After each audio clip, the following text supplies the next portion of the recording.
বুঝলে শুভর মা, আমার নাতিটা হয়েছে একেবারে আমার পঙ্কজের মতন। যেমনি টিকালো নাক তেমনি গায়ের রং, আর মেজাজটা হয়েছে একেবারে দাদুর মতন। আর হবে নাই বা কেন বলো তো? আমার বংশের প্রদীপ, আমার বংশের রক্ত বইছে, বাবা দাদুর মতনই তো হবে, এটাই তো স্বাভাবিক। তবে যাই বলো, রাগটা হয়েছে একেবারে বৌমার মতন। ওইটুকুনি ছেলে, বাবা কি রাগ কি রাগ। তা দিদি, নাতিকে রেখে আসার সময় পেলে? নাতি নাতি তো দিদার বাড়ি আছে। আমাদের শরীর ভালো থাকে না, হাঁটুর ব্যথায় হাঁটতে পারি না। এইটুকুনি ছেলে হলে কি হবে? এইটুকুনি ছেলে মানুষ করার চারটিখানি কথা। খুব ঝক্কি পোয়াতে হয়। রান্নাঘর থেকে কথাগুলো কানে আসছিল আমার। আমি নীলা, এবাড়ির বউ। প্রায় 9 বছর হলো বউ হয়ে এসেছি। 5 বছর আগে আমার ছেলে যখন হয়, তখন নার্সিংহোমে আমার মা আমার শাশুড়ি মাকে বলেছিল, দিদি তাহলে নাতিকে আমি আমার বাড়ি নিয়ে যাব। আপনার তো 5টার সংসার, সবকিছু সামলিয়ে আপনার একটু অসুবিধাই হবে। তার উপরে আবার আপনার বয়স হয়েছে। আর আমার তো ছোট সংসার, আমার বাড়িতে উপর নিচ করতে হবে না, ও নিচেই থাকবে। আমি নাতিকে ঠিক মানুষ করে ফেলবো। না বেয়ান, আমার বড় সংসার হলেও আমার নাতিকে, আমার বৌমাকে আমি আদর যত্ন করে সুস্থ করে তুলব, একটু একটু করে বড় করে তুলব। আমি শাশুড়ি বলে কি আমার দায়িত্ব কম? আপনার মেয়ে বলে কি আপনার দায়িত্ব সব? এমন তো নয়। আপনার বাড়ি গিয়ে অবশ্যই থাকবে। এইভাবে এই বাড়ি আর ওই বাড়ি মিলিয়ে আমরা নাতিকে ঠিক মানুষ করে ফেলবো। এইভাবেই 2 বাড়ি মিলিয়ে আমরা মানুষ করে ফেলবো, 2 ঠাকুমা দিদা মিলে। আপনার যখন ইচ্ছা হবে আপনি আসবেন। আমারও তো অনেক আদরে। ছোট্ট ছোট্ট হাত পাগুলোকে এইভাবে বড় করে তুলতে তো আমারও ইচ্ছা করে বলুন। আপনার যতটা, আমারও ঠিক ততটাই তো আদরের। কথাগুলো হঠাৎ করে মনে পড়ে গেল পাশের বাড়ি জেঠিমার কথা শুনে। আমি ঘর থেকে বেরিয়ে জেঠিমাকে বললাম, তা জেঠিমা, আপনার বাড়ির বংশের প্রদীপকে আপনি দিদার বাড়িতে রেখে মানুষ করে নিচ্ছেন, আবার গর্ব করে বলছেন আপনার বংশের রক্তের ছাপ। তার মধ্যে ফুটে উঠছে বাবার মতো নাক, দাদুর মতো মেজাজ, উজ্জ্বল রং। আবার তাকে গড়িয়ে পিঠিয়ে তুলতে আপনার ঝক্কি মনে হচ্ছে। আবার অজুহাত দিচ্ছেন অসুস্থতার। এটা অনেকটা গা এড়িয়ে চলার মতন মনে হচ্ছে না?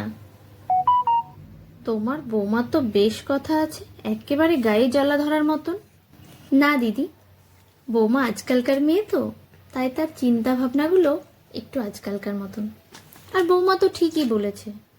দেখুন দিদি, আমার বেয়ানও বলেছিল আমার নাতিকে আমার বেয়ান মানুষ করে দেবে, কিন্তু আমার ইচ্ছে ছিল আমার নাতিকে আমি আদর যত্নে ছোট্ট ছোট্ট হাত পাগুলোকে বড় করে তুলব।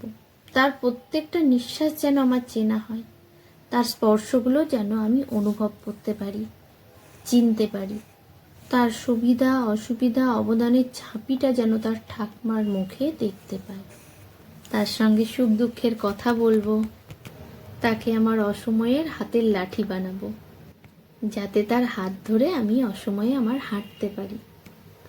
আমি গর্ব করে বলবো আমার নাতি আমার বংশের প্রদীপ, অথচ তাকে মানুষ করতে গিয়ে আমার ঝক্কি মনে হবে।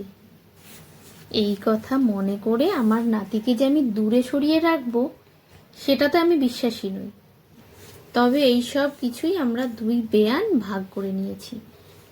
আমার বেয়ানকেও সেই সুখ থেকে আমি বঞ্চিত রাখিনি। বেয়ান কিছুদিন নিয়ে যেত, আমি কিছুদিন দেখতাম। নাতিও দিব্যি মানুষ হয়ে গেল। একটা কথা কি জানেন তো, মাকে ছাড়া মা হওয়া খুব সহজ হয় না। বৌমা হোক বা মেয়ে, একটা সন্তান আসার খবর পাওয়ার পর থেকে তার চিন্তার শেষ থাকে না। নানান রকম চিন্তা ভাবনা হয়, সব কিছু ঠিক মতন হবে তো? 10 মাসের সেই দীর্ঘ সময়টা মেয়ে আমার সুস্থ থাকবে, আমার সেই আদরের মেয়েটা এখন মা হবে, পারবে তো সব সামলে নিতে? দিন রাত ঠাকুরকে স্মরণ করতে থাকে, মা বাচ্চা দুজনেই যেন সুস্থ থাকে।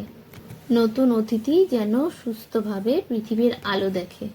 আশায় আশায় দিন গণে সেই ছোট্ট অতিথির ছোট্ট ছোট্ট নরম নরম হাতের ছোঁয়া টলমলে পায়ে হেঁটে চলবে। বাচ্চা হবার পর থেকে শুরু হয় মা বাচ্চার যত্ন নেওয়া। এখন সব সিজারের বাচ্চা, তাই অনেক যত্ন বেশি। ধরে বসিয়ে দেওয়া থেকে বাচ্চাটাকেও কোলের ওপর শুইয়ে দেওয়া, টাইমে টাইমে খাবার, নিয়ম মেনে ওষুধ দেওয়া। বাচ্চা যাতে দুধ পায় তার জন্য মায়ের খাবারের কত রকম ব্যবস্থা নেওয়া। রাত জেগে বৌমা বা মেয়েকে ঘুমোতে বলে সেই ছোট্ট অতিথিকে একটু বুকের ওপর নিয়ে নিজের শরীরের তাতটা তার শরীরে দিয়ে তাকে ঘুম পাড়ানো। এইভাবে চলতেই থাকে। তাকে পরিষ্কার করা, পরিষ্কার পরিচ্ছন্ন রেখে তাকে খাইয়ে দাইয়ে তাকে আস্তে আস্তে একটু একটু করে মানুষ করে তোলা। সময়ে সময়ে তেল মালিশ করা, স্নান করানো, ঘুম পাড়ানো, নিয়ম করে বিকেলে একবার করে ঘরের বাইরে নিয়ে গিয়ে তাকে একটু বেরিয়ে নিয়ে আসা। আর বাইরে নিয়ে গিয়ে বাইরের আলো বাতাস শরীরের সাথে অ্যাডজাস্ট করা। দিদা ঠাকুমার এই ভূমিকাটা চলে বেঁচে থাকা অবধি। নাতি নাতনি তার ছোট্ট বয়সটুকুই শুধু দিদা ঠাকুমার এই আদরের যত্ন পায়। শুধু তাই নয়, নাতি নাতনি বড় হয়ে গেলেও কাছে গেলেই শুরু হয় আদর যত্ন করা। নাতি নাতনি কি খেতে ভালোবাসে, কি চায়, সব কিছুই মেটানোর জন্য চেষ্টা করা। ওই যে কথায় বলে, আসল টাকার থেকে সুদ মিষ্টি।